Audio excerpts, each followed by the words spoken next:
Hello friends, आपण previous व्हिडिओमध्ये बघितलं होतं आदान काळ म्हणजेच उत्तरायण, म्हणजे ज्यामध्ये सूर्याचे बल हे जास्त असते आणि चंद्राचे बल हे कमी असते. तर आपण या व्हिडिओमध्ये बघणार आहोत विसर्ग काळ म्हणजेच दक्षिणायन. तर याला दक्षिणायन का म्हणतात? कारण सूर्य जो आहे तो दक्षिणेकडे जातो. उत्तरायण मध्ये तो उत्तरेकडे जातो, सरकत जातो, तर दक्षिणायन मध्ये तो दक्षिणेकडे सरकत जातो. तर ऋतयो दक्षिणायनम वर्षादयो विसर्गश्च यद्वलं विसृजती अयम. तर जो विसर्ग काळ आहे त्यामध्ये कोणकोणते ऋतू येतात? वर्षा, शरद, हेमंत हे ऋतू येतात. तर आपल्याला असे ट्रिकने सुद्धा लक्ष हे करू शकतो. वर्ष हे ही याची ट्रिक आहे. दक्षिणायनची वर्ष हे आणि उत्तरायणची काय होती? शी व गी, शिशिर, वसंत आणि ग्रीष्म याची आहे व श हे. तर हे SAQ मध्ये क्वेश्चन येऊ शकतो तुमच्या युनिव्हर्सिटीला. सौम्यत्वात अत्र सोमो हि बलवान हि यते रवी मेघ वृष्टी अनिले शीते शांत तापे महिनतले स्निग्धाच्च इह अम्ल लवण मधुर बलिनो रसा. तर यामध्ये काय होते, तर चंद्राचे अधिपत्य असते. जे आपण उत्तरायण बघितलं होतं त्याच्यामध्ये सूर्याचे बल जास्त असते आणि सूर्य हे उष्ण वृक्ष या गुणांनी युक्त असतो. तर आता आदान काळ जो दक्षिणायन आहे तो त्याचा अपोजिट काळ असतो. म्हणजे उत्तरायण मध्ये जे आपण बघितलं त्याचं इकडे अपोजिट सगळं एक्सप्लेन केलेलं आहे की यामध्ये काय असतं, चंद्राचे अधिपत्य असते. त्यामुळे हा काळ शीत आणि सौम्य असतो. उत्तरायण मध्ये काय झालं होतं की सौम्य गुणाचा पृथ्वीचा ऱ्हास झाला होता, कमी झाला होता पृथ्वीचा सौम्य गुण सूर्याच्या उष्ण आणि तीक्ष्ण या गुणांमुळे. तर पण या काळात काय होते, दक्षिणायनमध्ये हा काळ शीत आणि सौम्य राहतो कारण याच्यामध्ये चंद्राचे अधिक्य असते. कारण सूर्य हा उत्तरेकडून दक्षिणेकडे जातो, त्यामुळे त्या काळातल्या तिथलचं जे पृथ्वीवरचं वातावरण आहे ते शीत होतं आणि सौम्य होतं. तर त्यामुळे स्निग्धता आणि शरीर बल वाढते. तर या काळात जे आपले शरीर असते मनुष्याचे त्याची स्निग्धता वाढते त्यात आणि शीतलता वाढते आणि शरीर बल सुद्धा वाढते. अम्ल लवण मधुर रसाचे प्राबल्य. जसे उत्तरायण मध्ये कटु तिक्त कषा या रसाचे प्राबल्य होते, तसे या दक्षिणायन मध्ये अम्ल लवण मधुर रसाचे प्राबल्य असते. बघा त्याच्या अपोजिटच आहे. आणि का बरं? कारण शीत आणि सौम्य गुण वाढले तर तसा तो आहार त्या जमिनीवर पिकणार, त्याच्यामध्ये स्निग्धता येणार, ते आपण आहारात घेणार, त्याच्यामध्ये मधुर अम्ल लवण हे रस असणार आहे. नंतर आहे हा चार्ट बनवलाय मी, सेम त्या उत्तरायण सारखा आहे. त्याच्यामध्ये ऋतुमास, सूर्यबल, चंद्रबल आणि शरीर बल आहे. फर्स्ट आहे ऋतूमध्ये काय कोणता ऋतू आहे? वर्षा. हा असतो श्रावण महिन्यात आणि भाद्रपद महिन्यामध्ये. जुलै, ऑगस्ट आणि सप्टेंबर या इंग्रजी महिन्यात. सूर्यबल हे क्षीण असते, त्यामध्ये सूर्यबल अधिक होते, त्यामध्ये आता क्षीण होणार आहे.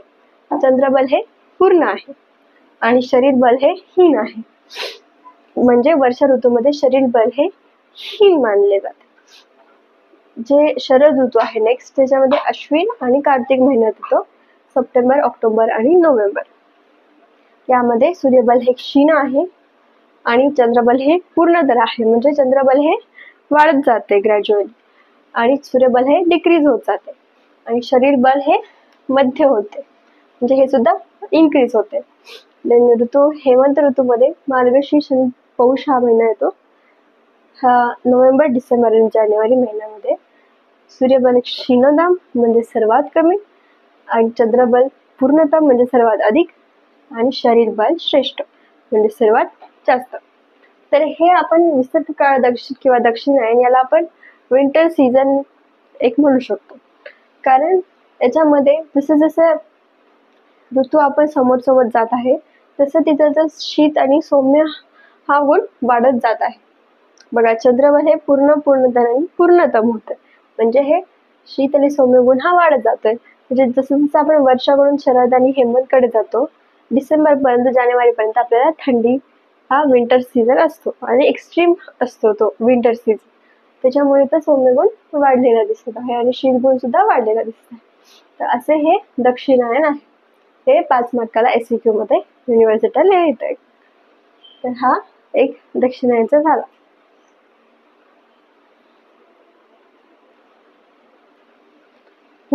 तर आता आपण नेक्स्ट बघणार आहोत ऋतू आणि दोष संबंध. संबंध म्हणजे त्याचा प्रभाव, की या ऋतू कोणकोणत्या ऋतूमध्ये जे आपले त्रिदोष आपण बघितले होते फर्स्ट चॅप्टर मध्ये, तर त्याचा प्रभाव काय असतो, कसा असतो. तर इथे आहे ऋतू, इथे संचय, प्रकोप आणि शमन.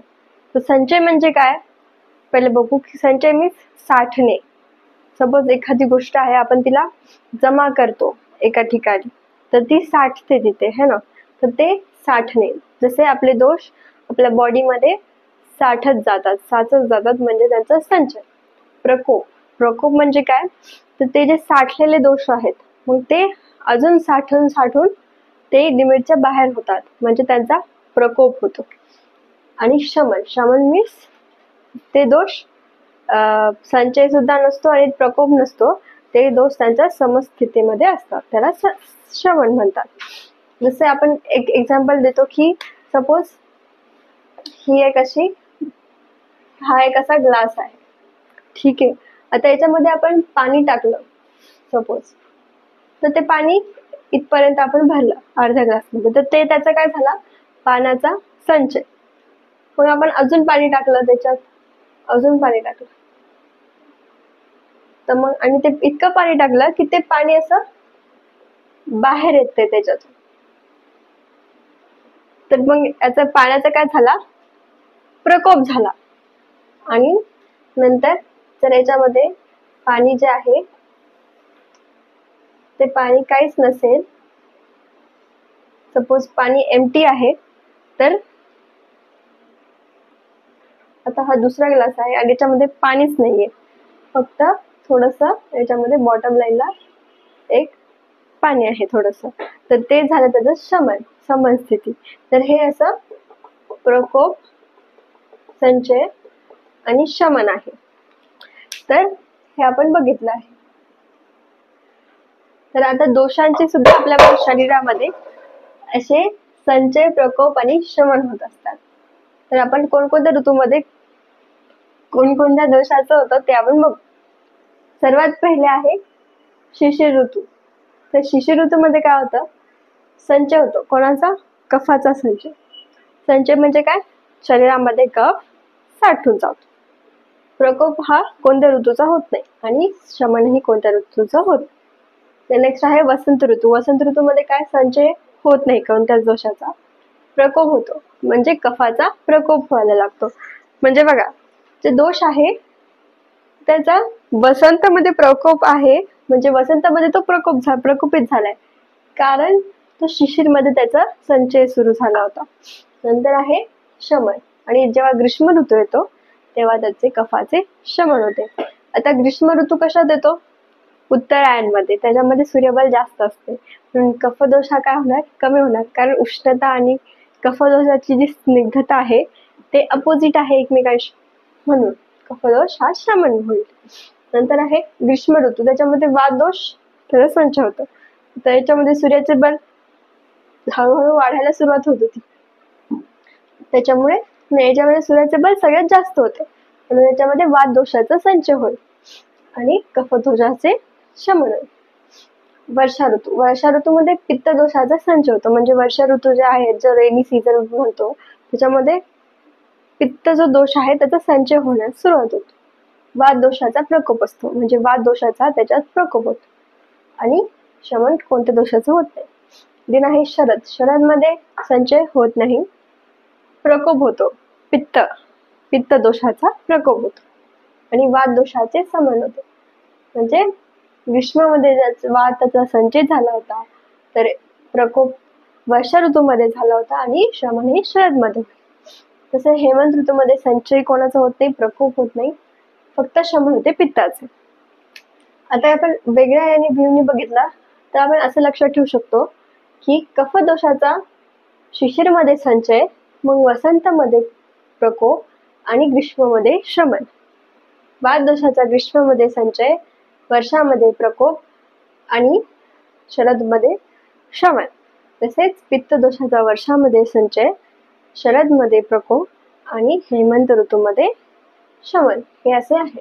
तर आपण याचा लक्षात कसं ठेवू शकतो याला, की हे बघा असं तिरपी रेषेने हे सगळे दोष आहेत. या दोघांमध्ये फक्त एका ऋतूचा असा गॅप आहे, बाकी सगळे हे असे लिहिले आणि हे एक ऋतूचा गॅप ठेवून असे लिहिले की आपल्याला हे चार्ट काढता येईल पेपरमध्ये. तर हे आपले ऋतू आणि दोषाचा जे प्रभाव आहे त्याचा संबंध झाला. थँक्यू.